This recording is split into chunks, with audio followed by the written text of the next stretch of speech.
Hello folks, my name is George and I convert these mobile grooming minibuses a lot and the vans as well. I just finished this one.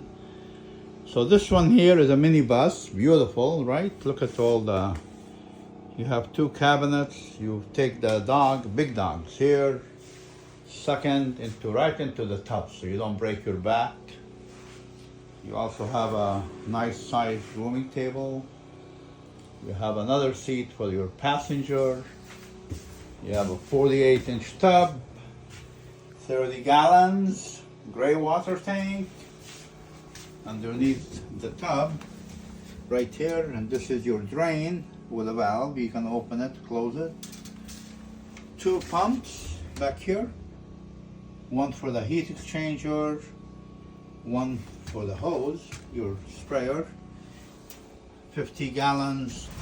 I think this one is 55 gallons. A clean water tank as well that I'm putting in now. So let's go ahead and talk about what it has and how do you operate. So we're gonna lift the lid here. First off, we have the heat exchanger right here. So how this functions, we heat the 50-gallon tank with just this unit. We don't run a propane heat exchanger.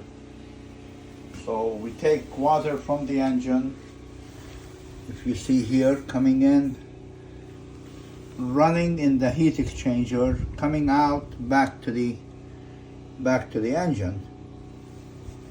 This is a 20 plate. So let's say the odd plates are, like 10 plates, 1, 2, 3, 4, let's say 1 to 10. Those are the first plates. Then you have the other plates, 10 to 20, that are coming from the back, from the 50-gallon tank to here and back to the tank. So here, the odd plates are gonna get hot at about 180 degrees, and then we're gonna run the water from the back, the big tank here.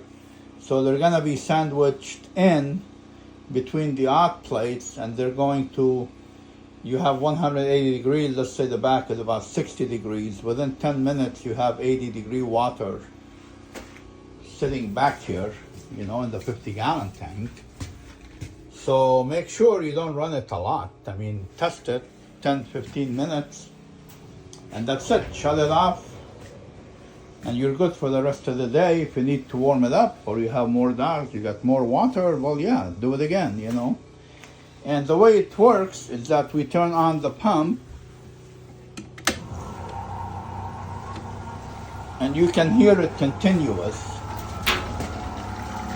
So now when I told you it goes to the front and back here, this is the return hose, so that's where the water will come back out. Okay, once it circulates from the tank itself. Simple operation. It's just called a heat exchange, and we don't need to carry a big old tank with propane in it and subject ourselves to an explosion and so forth. Here we run free energy.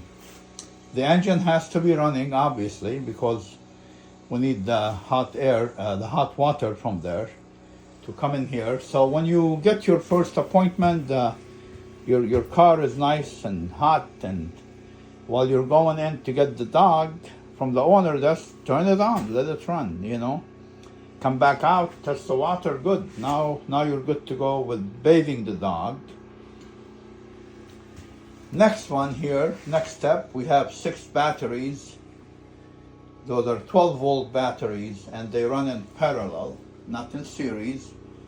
And that way we maintain your 12 volt, but we're increasing the wattage.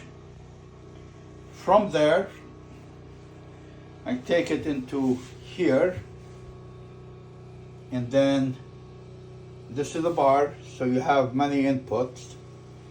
From here, we go into a 300 amp fuse, so if something happens, let's say you're running a dryer that wasn't operating properly and it created a a surge. So this will protect everything.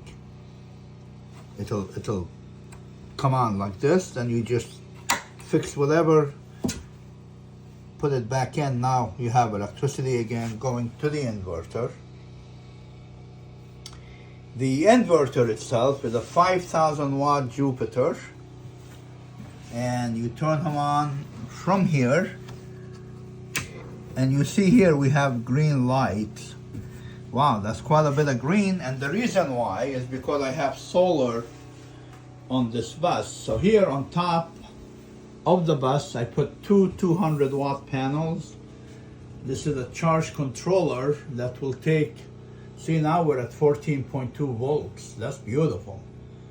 So electricity is coming from the solar, I think is at maybe 17 volts. Yeah, 17.2.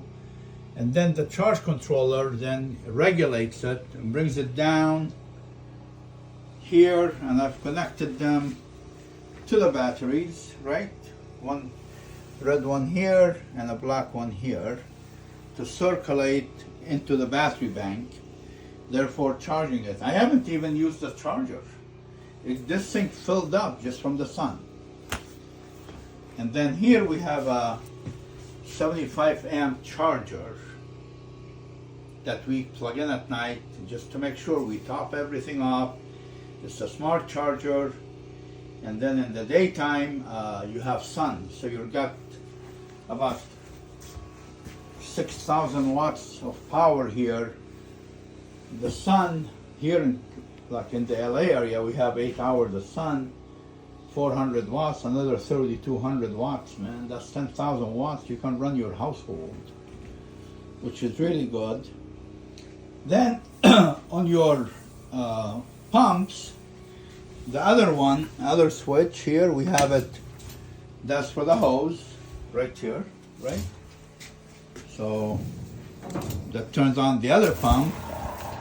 That way we run the hose to wash the dog. And the way, those are 12 volt pumps. One is for the heat exchanger, the other one is just straight for the hose.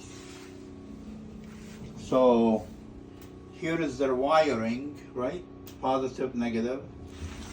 And all you do, they run back here underneath, and then I brought them up here from the hole, from underneath, and they're the negative connects to the negative and positive to the positive. It's a 12 volt system. This is a 12 volt system, not 120. This is, you plug in 120, but your output is for the 12 volt system to charge them, right? This comes in at 12 volts and it comes out at 120 to run your appliances, your dryer, your vacuum, clipper, and so forth. Okay, so that's what happens here. This is it. This is how this thing functions. I know it looks simple, but trust me, it's not when you're building the whole thing, cutting wood, painting the wood, running the electrical, jumping on top, doing the solar, charge controller. You have to think hinges. You have to think about 10 million things as you're going along in order to put one of these together. But I've been doing it since 2009. So any questions, give me a call, area code 818-512-8125. If you need one converted, well then call me, I can do one for you exactly the same way. If you ask me to do any different, I won't, because then we have to go into engineering and it's too much hassle. Okie dokie, bye bye.